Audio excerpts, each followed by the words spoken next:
and wellness. Totally.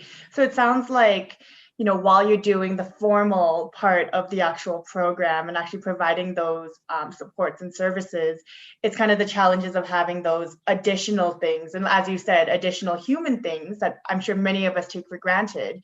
That's where the main challenges are kind of with the program. Which does really kind of lead into that next question I have of what is the impact that community support has for the PSECA program? Oh my goodness. Well, so far we've had some really incredible donors and supports that have been able to sustain us this far. And looking into the future and knowing where we've come from, things like we've had young people that have been able to access like equine therapy or pet therapy for the first time and able to process those really tough things because of the support from the community. Things like not having to be ashamed to ask for things like feminine hygiene products or access to safe sexual health materials or medication that they wouldn't normally be able to afford, and maybe they don't have previous coverage. The ability to apply for university or school, those all have costs associated to them. All of that support has been able to propel our young people into being independent and smart and courageous adults as they leave our program.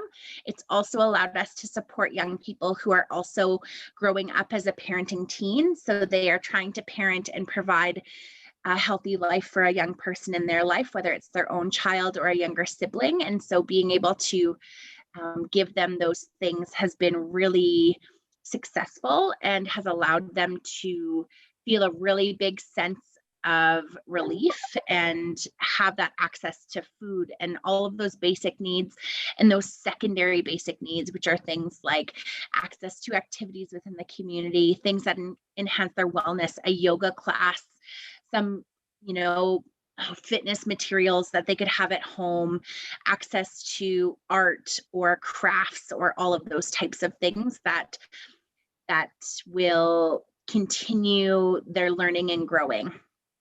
Totally. Well, that's amazing. Bree, is there anything else you'd like donors to know? I think a lot of times we think that our donation has to be really big to make a big impact.